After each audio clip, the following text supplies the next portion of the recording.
I want to urge Nigerians to continue to watch Osasu show, which will be very informative. Keep watching Osasu shows. As a matter of fact, it's the best show so far, so good. Continue to watch the Osasu show.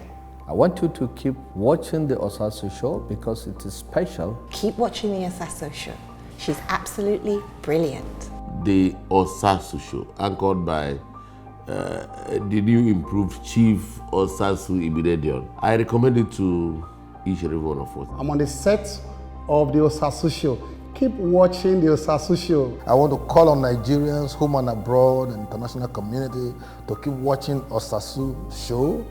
Fantastic show for that matter, anchored by a thoroughbred professional who has traveled far and wide to bring governance closest to the people.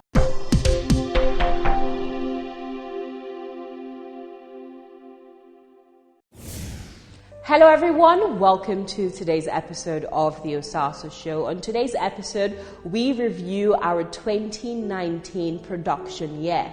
At the Osasu Show, we produced a plethora of documentaries cut across human rights violations in Nigeria, maternal health, the prevailing rate of suicide among Nigerian youths, climate change, and many more.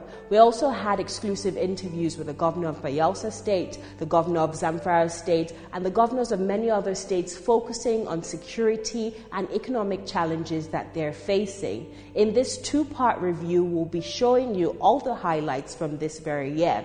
Don't forget, we also celebrated our 4th year anniversary of the Osasu Show this year in 2019. It's truly been an honor to sit in front of you every Friday, 9 a.m. on this channel and speak to you about the issues concerning everyday Nigerians. Later on in the year, we held the 3rd edition of the Osasu Show Symposium themed the 21st Century Woman and Her Role in National Development. This symposium was attended by 1,000 people cut across gender, cut across different social strata, who came together to discuss why women need to play an integral role in building Nigeria. We also used the opportunity to launch the Osasu Show Foundation's 21st Century Women and Girls Project 2020 to 2030. As most of you already know, this project will focus on 5 thematic areas: girl-child education, child marriage, maternal health, women's participation in leadership and politics, as well as reducing violence against women and girls. 2020 will be a phenomenal year for the Osasu Show and TOS TV network at large, and we are so excited because we know that you would follow us on this journey. Don't go anywhere, it promises to be a very riveting episode.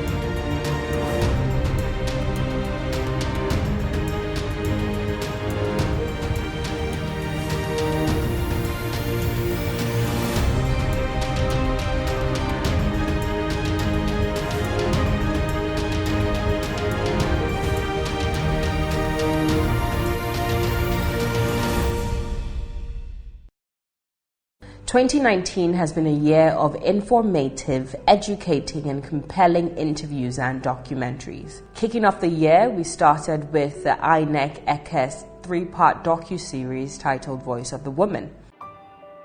The role of women in the politics of modern Nigeria cannot be viewed or understood in isolation to the history of women and power in Africa. From the Amazon female warriors of the Dahomey Kingdom, Queen Yenaga of Mali, Queen Amina of Hausa land, to the powerful Queen Idia of ancient Benin, Africa had always held a place of reverence and importance to her women when it concerns leadership and power. And in return, these great women poured the best of their gifts, wisdom, and ability to the growth and defense of the vast African nations. I could remember the other day I was in a cab and we were discussing politics, and the man happened to tell me that he would never allow his wife to participate participate in the politics. That the woman's life starts and ends in the kitchen. And it's not supposed to be so. So I think the major thing is discrimination. I think we're really behind as far as progress on the continent.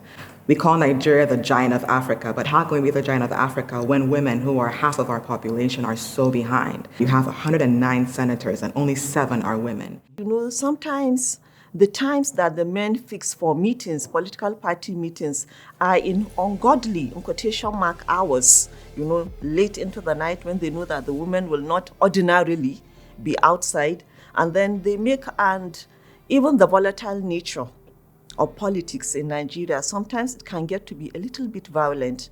I'm an advocate of encouraging women, especially the younger women, and I tell them that it all starts by how you look, how you present yourself every day, but also you must believe in yourself. Because we live in a society where the world that we live in, it's so easy to lose confidence in yourself. But when you believe in yourself and you're happy with who you are, there's nothing you can't achieve. Nigeria women, we get there all across the nations, all around the world. Women are longing to be free, no longer in the shadows, caused to stay behind, but side by side in true equality. So sing a song for women everywhere. Let it ring around the world and never, never cease. Sing a song for women everywhere. Equality, development, and peace. And that is a power of the political woman in any time, history, contemporary, or the future. We later on showed our interview with the INEC chairman, which went viral when he discussed the impossibility of the postponement of the 2019 general elections. As we all know, the elections were later on postponed. We also kept you up to date about the 2019 general election and its fallout until the tribunal was over. Chairman of the Independent National Electoral Commission, Mahmood Yakubu, thank you so much for joining us in today's program. Thank you. How prepared is INEC for the 2019 general elections? Well, thank you very much for that question. We are fully prepared for the election. We first and foremost deliberately planned the 2019 general elections, beginning with the election project plan, the strategic plan, and the strategic program of action. Good. Given this level of preparedness you have expressed, is there any possibility of the postponement of the 2019 general elections? I can't foresee any possibility of postponement. We've started this a long time ago. We have gone ahead with our preparations. There's no possibility of postponement. Most definitely. Typically, women shy away from participating in politics due to the violence. What steps and what structures has INEC put in place to ensure that violence is curtailed during the 2019 general elections? Well, this is a bigger issue, far beyond the control of the Commission. The first thing for us to do is to ensure that the processes are transparent and that elections are free and fair. But then there are other actors that play roles during elections. They also have to play their roles to safeguard the processes and to ensure that we have peaceful elections and peaceful and acceptable outcome. Here I'm referring to the political parties. I'm also referring to the security agencies. But in addition, there are others who play very important roles in mobilizing citizens for peaceful outcomes of elections. Civil society organizations, faith-based organizations, and people like you in the media as well. You have a role to play. So, we've all heard the judgment of the Presidential Elections Petitions Tribunal. Your candidate did not win the elections. He has no standing in courts. How do you feel about that? The judges in this particular case, I've thought about it overnight, and I came to the conclusion that they have allowed themselves to be boxed into the concept of what you call forum shopping. Forum shopping in law would be a situation where one of the aggrieved or anybody with an advantage pre-arranges a situation so that you're targeting a set of lawyers and a set of court situations so that you can go take your case to a court and just expect to be given favorable outcome. And it's a legal term. And what that would mean in this case is that you now begin to connect all the dots. You start first with a Gestapo attack on the judges, which was supposed to be some anti-corruption exercise that has suddenly stopped. Then you go to how they did with Onogian, and then you understand that the entire judiciary has been pre-prepared for a situation of forum shopping. And don't forget, we also had the issue with the Bukachua, which we had to fight, losing days before we get out to recruit ourselves. So as far as we're concerned, it was a case of forum shopping, where you go to court where you think you have created an advantage and undue advantage yourself. I knew it would come like this. You understand? I knew it would come like this. Because if you follow the sequence of such judgment, right from 99 to date, it will always go in favor of the president.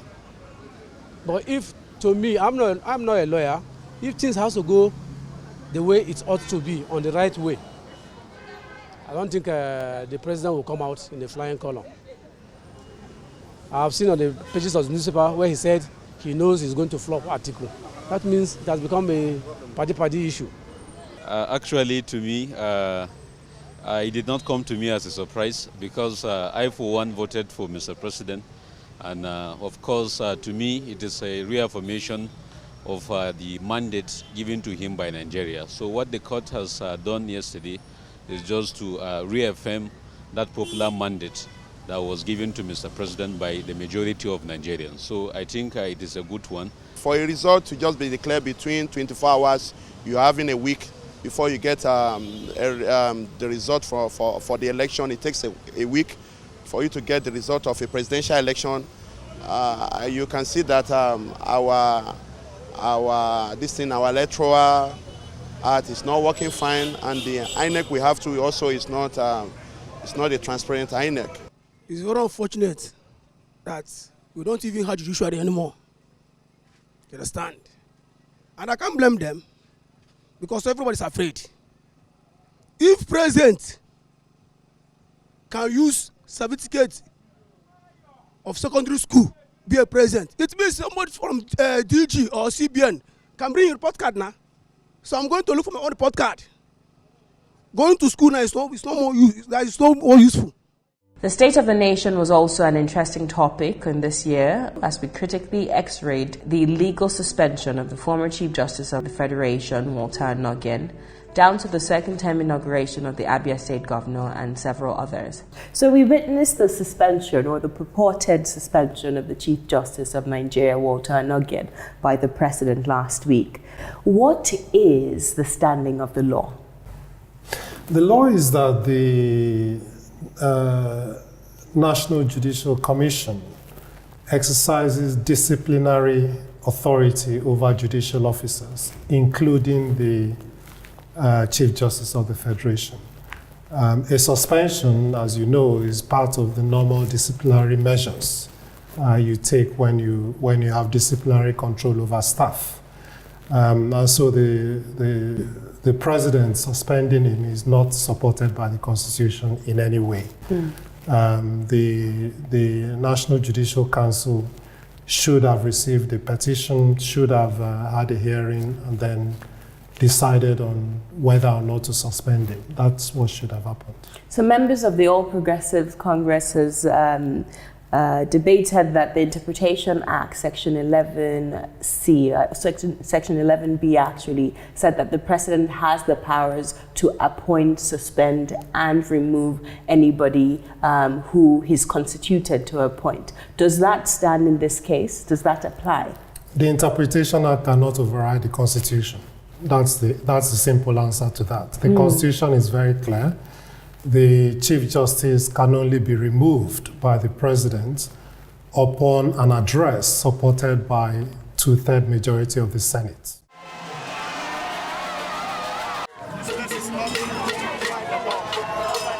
Images from here, pictures from here will be viewed for generations to come.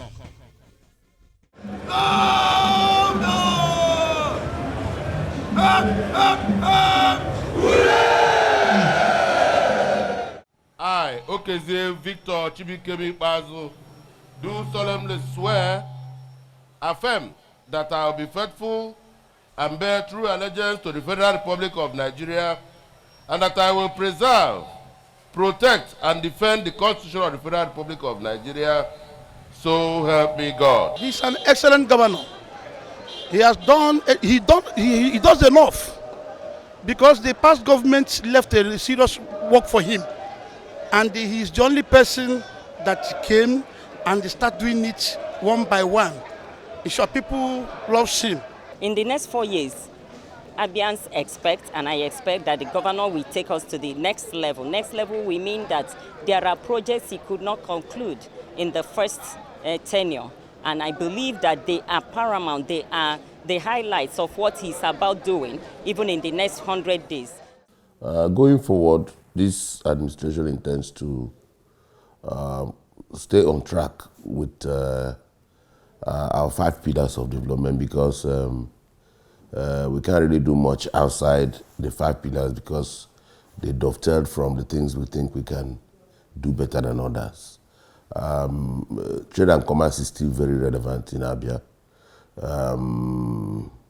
Agriculture is still very relevant because of the opportunities in terms of job creation. Oil and gas is still valid. Education needs to be mainstreamed also.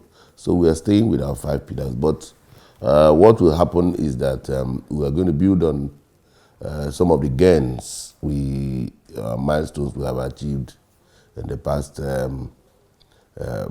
4 years. The focus of the State of the Nation gave birth to our series, The Nigeria We Are versus the Nigeria We Want to Be, featuring insightful conversations with elder statesmen who love this country and want to see her prosper. Sir, we're doing a series, The Nigeria We Are versus the Nigeria We Are Meant to Be. We've interviewed a lot of elder statesmen, scholars, politicians on this issue, and we also know that you do this topic justice. So we want to know, from your ideal perspective, how do you envision Nigeria 10 years from now? Well, 10 years from now, anyways, that's quite a long time. If we had to assess Nigeria for the past 4 years and to give this government another 4 years, we are not making progress, because every government duty is to secure and seek for the welfare of the people. If people are not safe, and they are not provided for, hunger everywhere, people are moving around everywhere, killings everywhere, then it is difficult to forecast the future. But let me say this, we do hope with the present government, they should listen. If they do listen to criticism, to people's view, and be able to manage the diverse parts of this country, and they are able to face the security of the country, the insecurity, which is everywhere. You go to Katsina, where Mr. President comes from, there's trouble. People are dying every day. You can imagine where an emir of an emirate faced with 18 dead bodies. So you have these killings everywhere in the country. Away from State of the Nation, security was a major focus for us this year for obvious reasons, both at the federal level and at the state level. In the last 8 years, we have experienced several progressive security threats as a people, from Boko Haram insurgents to the IPOP crisis in the east, the herders-farmers clash, to the issue of banditry at state level. We made sure to address these issues on the show with the leaders in charge, as well as prefer possible solutions. In the past decade, there has been a glaring increase of insecurity in Nigeria, caused by kidnapping, herders-farmers clash, religious and tribal conflicts, and many more. The issue of farmers-herders clash or clashes is a bigger one that is receiving attention at the very highest level. There are multiple efforts being made, both at the ECOWAS level, at the level of the presidency, interministerial level, interdepartmental level, interstate level, and even intercommunal levels to deal with those issues. And we believe that with time, the positive cumulative effects of some of these efforts will be felt by Nigerians. Every time the herdsmen do go to farms, those are the areas they attack our men. And while they are being attacked, the people attacked will invite us, and we will go there. At times, when it is like that, we meet them in the farm, and the moment they see us, they start running away with their cows. But the destruction they do mostly is that they march all the farms and eat most of the crops there. If we use the example of Zamfara, where we've seen the farmer-herder violence, we've seen banditry at its highest rates in Nigeria. Part of the reasons why the herder-farmer violence reached the state where it is at the moment is because there was an accusation by a particular ethnic group in the Fulanis that the vigilantes were profiled them and were attacking them. So if a Fulani comes to the market to shop, he will be attacked by these vigilantes because it's believed that the Fulanis are behind the killings in the state. You mentioned, I believe sometime in 2014, that your predecessor lacked political will to reduce the insecurity in Zamfara State. Can you talk to me more about that? Yeah, you see, issue of insecurity is not something you're going to talk much on the pages of newspaper or on television. It's something that if you have the will, you're going to tackle it with immediate effect. I promised my people during my campaign promises that I assure them that within my 100 days, they're going to sleep with their boss eye closed. And I promised them that instead of me commissioning project for 100 days, we're going to celebrate for a lasting peace in the state. And I thank God. Within just 60 days, this is what we are today. For the past 59 days, no any report of killings in the state, which before is everyday's activities, killings everywhere. There were allegations that the killings were not due to just farmers-herders clash, that the killings were actually political, that the state governor at the time was alleged to be sponsoring these killings so international investors wouldn't come to develop your mineral resources. Is there any truth to that? Yeah, you see, for the first time that I faulted the former administration, as a governor, you want a radio broadcast and challenge the planners that they are the killers, they are the murderers, and here and that. And since then, he then ordered all the 40 local governments to engage 500 vigilante groups. He employed them and he fed them 15,000 each. 15,000. And surprisingly, if you see these guys, none of them have any experience of holding knife, talkless of gun. But in this the 14 local government, if you went then, by entering each and every local government, you see about 400 or 500 of them, all with a sophisticated weapon, gun. When I go to that episode center of Lilo, when I saw people coming out with guns, everybody, including on their age, are in possession of dangerous weapon, which was motivated by the former government. How can you just order an ordinary local government chairman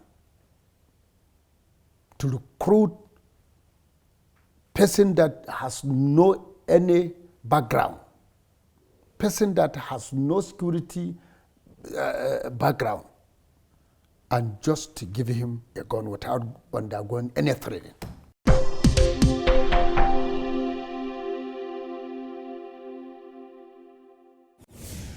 That's it for today's episode. Don't forget to tune in next week to watch the second part of our year in review. Follow us on social media at The Osasu Show, at TOS TV Network, at Osasu Igbinadian, and at The Osasu Show Foundation on Instagram, Facebook, and Twitter.